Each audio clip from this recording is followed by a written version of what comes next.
It's time for your morning tea. It's time for your morning tea.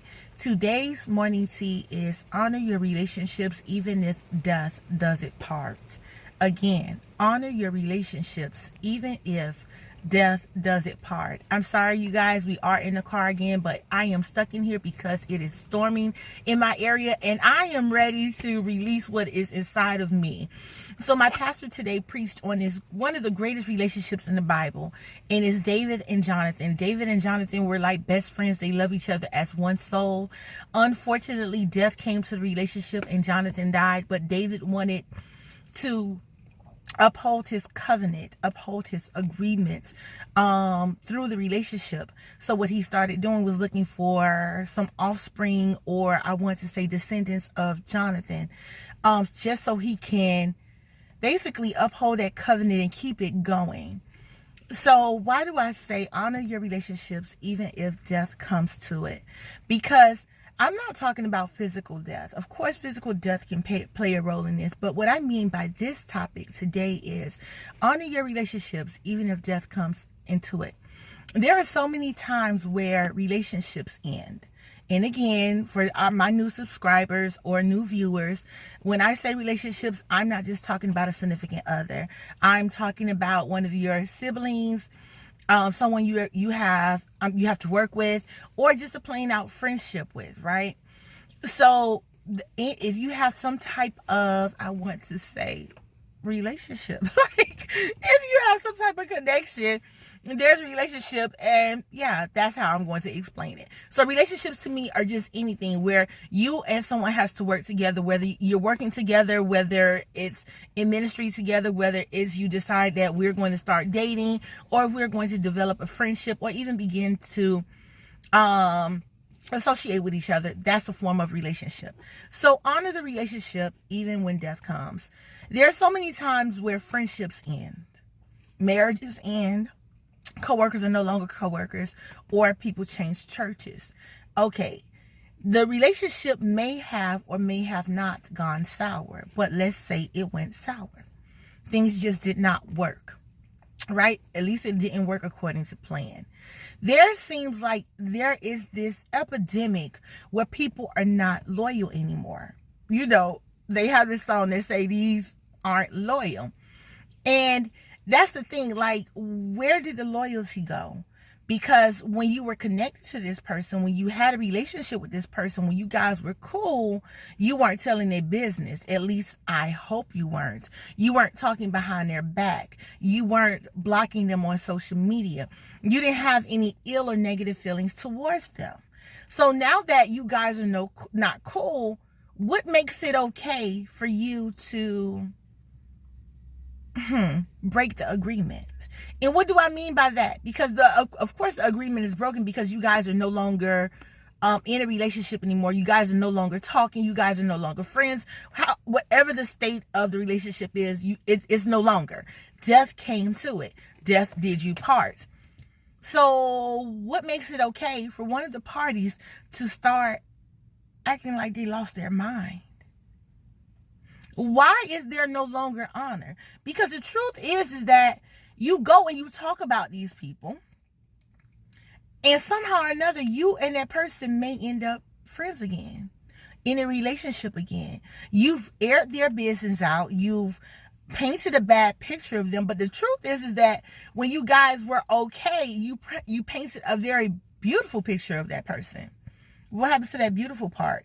Because the truth is that you knew about the ugly part during the relationship, but because you were okay with that person, it's like, okay, their ugly part I can work with. It's not put on Front Street. It's not pushed towards the front. You're not putting their flaws or their weaknesses on balance. You're not making them look like a bad person. You're not painting a bad picture of them. So what makes it okay for you to do that when you guys stop talking? Because there was something good about the relationship that made you stay, that made you attracted to it, that made you invest in it. There was something good. Now, I'm not saying that you can't tell anyone that, yeah, things didn't work out between this person and I. We are no longer friends. Don't talk to me about this person. If you have any gossip, don't come to me. And that's another thing. So now that you guys aren't friends, Now all these other people know because somebody ran their mouth. All these other people know. So now they misinterpret things that you do. So say you put a status up. They run back, some of your friends see the status and run back to you. Oh, this person was talking about you. No, boo-boo, they actually weren't. Something actually occurred that triggered that status. Maybe the status was actually triggered or influenced by someone else. Maybe it's a repost. And you think it's relevant, or they think it's relevant because of things that's going on between you and that individual, or went on between that individual. So now you brought other people into it. Now, let's even go even further. Now, say you and this friend are okay again. What happened to the other people? So now you painted this bad picture. This person is still the bad person of the relationship. They're the villain. I mean, come on. Honor your relationships. If there was something honorable about the relationship, honor the relationship. Honor who you are. That's the main thing. Like, forget the other person. Who are you? What is your character? Like, seriously, when you run back and you talk about this individual, do you know how that makes you look? That makes the person on the receiving end, the person that's listening to you, like, oh yeah, I can't tell her any of my business, because if anything ever goes sour with me and her, or he and I, then they're going to talk about me. They're going to put my business on Front Street. At least that's what the normal person or the average person would think, or even the above average person would think. Because if you have people that's in your circle that's going to basically do the same thing that you're doing, they're not going to think, oh, this person is going to talk about me. I promise you, I sit back and I listen to how people describe their relationships with other people. Now, say you dated somebody for 15 years and they broke your heart, right? Or things just didn't work out right. I want to hear what made it work for 15 years. What made you stay for 15 years? Because there was something good about it.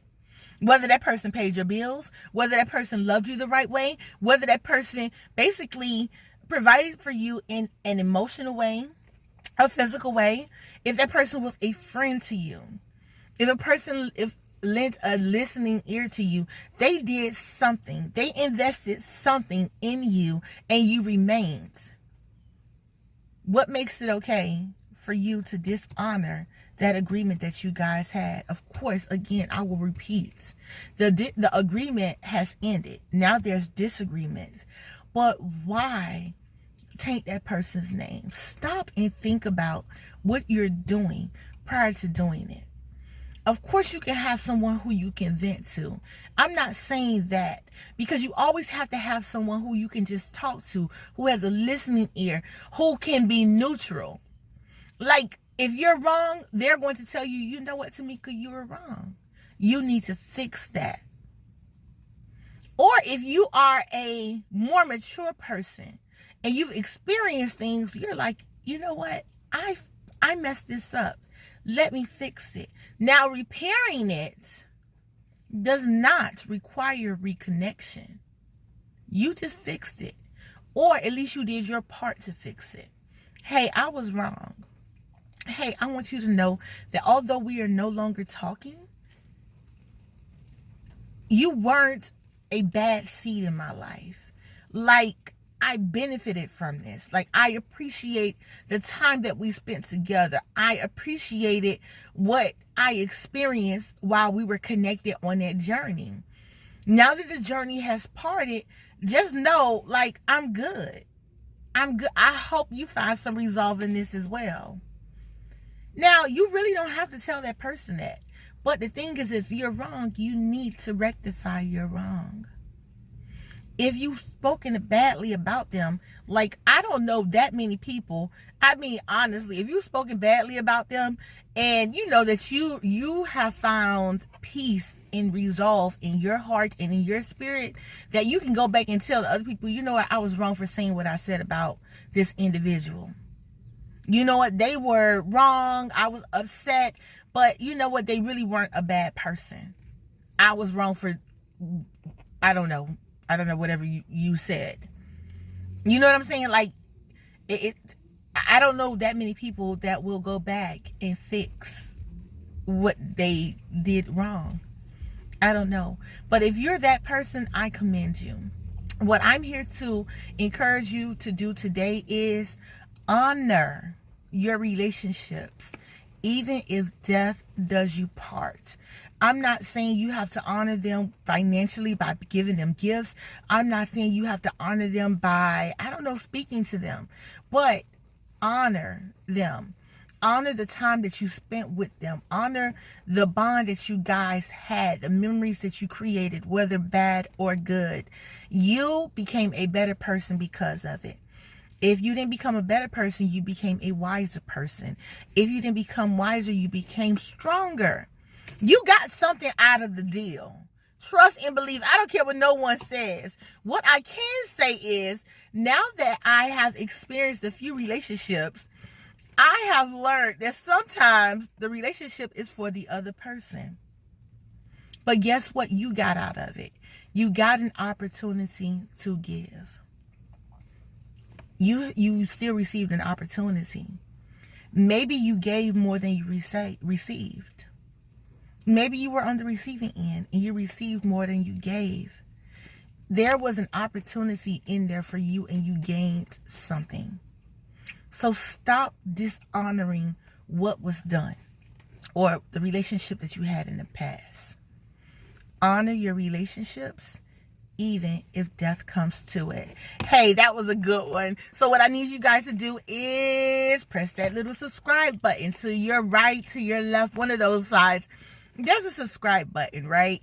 Press that. There is a bell on the side of that. Tap that so that you can receive the notifications immediately as I upload. I pretty much upload really early in the morning, so you'll get it really early in the morning and you can look at it at your convenience. Talk back to me, comment if you have something to say, whether you agree or disagree. Listen, I am here to listen. I am here to learn. I am here to share what I have with inside of me. And if I've missed something that you think that should be addressed, comment it. I'm sure someone else probably has the same question, has the same concern, or they want to say something that, they just, aren't confident enough to say. But you're bold enough to say it. You're more confident than they are. So you want to get an answer. Comment. Or just say, hey, Tamika. So anyway, this was fun. This was real. I'm still stuck in this car. It's still raining. But guess what? I'm going to sit here. I'm going to, just think on what I can upload for tomorrow. So just know I am looking forward to sharing with you tomorrow. I am looking forward to your comments, and I am looking forward to you subscribing. So your tea has been served. I'm playing. Your tea has been served. Okay, bye y'all. Ciao.